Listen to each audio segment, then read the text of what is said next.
नमस्कार दोस्तों, स्वागत है आपका न्यूज वाले में। मैं रोशनी आज आपके लिए लेकर आई हूँ 10 मिनट में देश और दुनिया की 50 बड़ी खबरें जिन पर बनी रहेंगी आज सबकी नजरें। मोदी ने तीसरी बार वाराणसी से नामांकन दाखिल किया, गंगा पूजन किया, क्रूज की सवारी की, काल भैरव के दर्शन करके कलेक्ट्रेट पहुंचे। उन्होंने 20 मिनट गंगा पूजन किया, इसके बाद आरती कर क्रूज से नमो घाट पहुंचे। पीएम ने काशी के कोतवाल कहे जाने वाले काल भैरव मंदिर में दर्शन पूजन किया। दिल्ली के कई अस्पतालों में बम धमाके की धमकी। 13 दिन पहले 100 से ज्यादा स्कूलों को ईमेल भेजा गया था। एयरपोर्ट्स को भी ऐसे मेल भेजे गए। कुछ दिन पहले भी 2 अस्पतालों को ऐसी धमकी दी गई थी। मुंबई में आंधी से गिरा होर्डिंग तो अब तक 14 लोगों की मौत, 74 घायल। 100 फीट ऊंचा और 250 टन वजनी लोहे का होर्डिंग पेट्रोल पंप पर गिरा था। हादसे के फौरन बाद Mumbai police, fire brigade, SDRF ने रेस्क्यू ऑपरेशन शुरू किया। शुरुआत में होर्डिंग के नीचे 100 से ज्यादा लोगों के फंसे होने की खबर थी। धीरे धीरे लोगों को निकाला गया। इसके बाद एनडीआरएफ ने भी मोर्चा संभाला। आंध्र प्रदेश के गुंटूर, बापटला, अनाकापल्ली, अनंतपुर और पालनाडु में वोटिंग के बाद वाईएसआरसीपी और टीडीपी के कार्यकर्ताओं के बीच झड़प हुई। कुछ इलाकों में देर रात को भी हिंसा की घटनाएं देखने को मिली। इस दौरान कई लोग घायल हो गए। दोनों गुटों के लोगों ने एक दूसरे पर पत्थर फेंके, गाड़ियों में तोड़फोड़ की और सार्वजनिक संपत्ति को नुकसान पहुंचाया।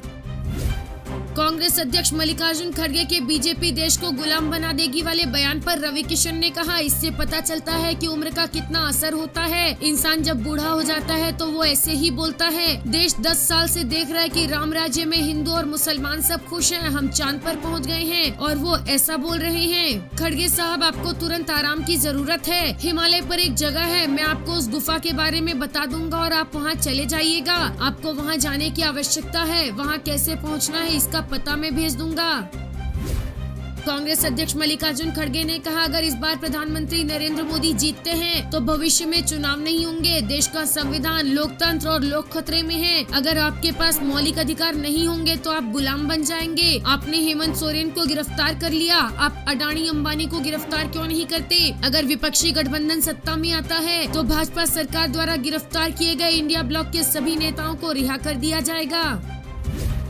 अप्रैल में खुदरा महंगाई दर घटकर 4.83% हुई, लेकिन खाने पीने की चीजों की कीमतें बढ़ी। ये महंगाई का 11 महीने का निचला स्तर है। जून 2023 में यह 4.81 थी। हालांकि अप्रैल महीने में खाने पीने की चीजें महंगी हुई हैं। बीसीसीआई ने हेड कोच पद के लिए आवेदन मंगवाए। 27 मई तक अप्लाई करना होगा। राहुल द्रविड़ फिलहाल टीम इंडिया के हेड कोच हैं। उनका कार्यकाल अमेरिका और वेस्टइंडीज में होने वाले T20 वर्ल्ड कप के बाद खत्म हो जाएगा।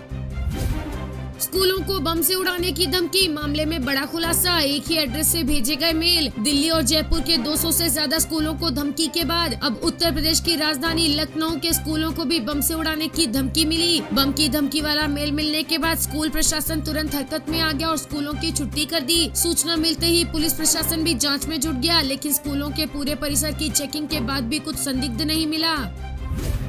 ईरान के चाबहार पोर्ट को भारत ने लीज पर लिया, 10 साल के लिए समझौता। अफगान सेंट्रल एशिया में व्यापार के लिए पाकिस्तान की जरूरत खत्म होगी। शाहिद बेहेशती पोर्ट को भारत ने 10 साल के लिए लीज पर ले लिया है। अब पोर्ट का पूरा मैनेजमेंट भारत के पास रहेगा। भारत को इसके जरिए अफगानिस्तान और सेंट्रल एशिया से व्यापार करने के लिए नया रूट मिल जाएगा। पाकिस्तान की जरूरत खत्म हो जाएगी। चाबहार पोर्ट डील पर अमेरिका की भारत को चेतावनी, कहा भारत विदेश नीतियों पर खुद फैसला करे, लेकिन ईरान से व्यापार बढ़ाए तो बैन का खतरा। अमेरिका ने कहा, हमें जानकारी मिली है कि ईरान और भारत ने चाबहार बंदरगाह से जुड़े एक समझौते पर हस्ताक्षर किए हैं। विदेश नीतियों और दूसरे देशों के साथ अपने रिश्तों पर भारत खुद फैसले करेगा, लेकिन जो भी देश ईरान के साथ व्यापार में शामिल होगा उस पर प्रतिबंध लगने का खतरा बना रहेगा।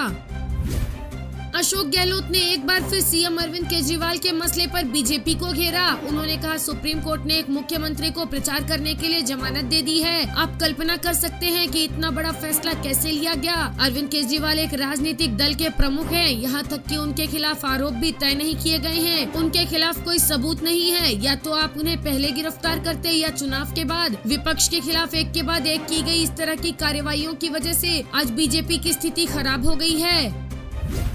महंगाई को लेकर पीओके में तनावपूर्ण स्थिति। ब्रिटेन में पाकिस्तानी दूतावास के बाहर लोगों का प्रदर्शन। पाकिस्तान के कब्जे वाले कश्मीर में महंगाई को लेकर प्रदर्शन जारी है। बिजली बिल, टैक्स और आटे की कीमतों में भारी वृद्धि को लेकर स्थानीय लोग विरोध प्रदर्शन कर रहे हैं। लगातार चौथे दिन भी क्षेत्र में हड़ताल जारी रहा। इस बीच मुजफ्फराबाद में प्रदर्शनकारियों और सुरक्षा कर्मियों के बीच झड़प के कारण स्थिति तनावपूर्ण हो गई।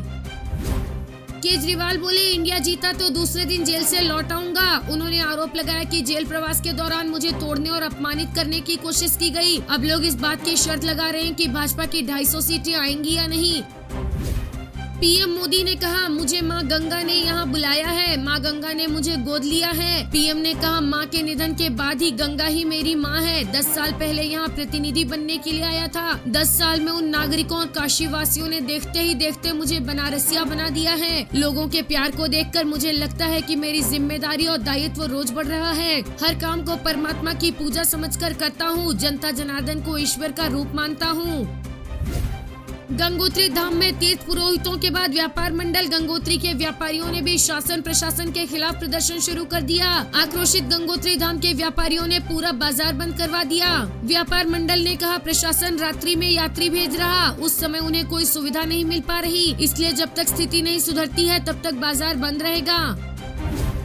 राहुल गांधी बोले, अब जल्दी शादी कर लूंगा। रायबरेली में एक लड़की ने सवाल पूछा तो प्रियंका बोली, अब तो बताना ही पड़ेगा। भीड़ में से एक लड़की ने पूछा, राहुल जी आप शादी कब कर रहे हैं? राहुल ने सवाल अनसुना कर दिया तो प्रियंका ने हंसते हुए उनका हाथ पकड़कर कहा, पहले उसका जवाब दो। तो राहुल ने माइक संभाला और कहा, क्या सवाल है? लड़की ने फिर शादी को लेकर सवाल किया। इस पर राहुल ने कहा, अब जल्दी शादी कर लूंगा।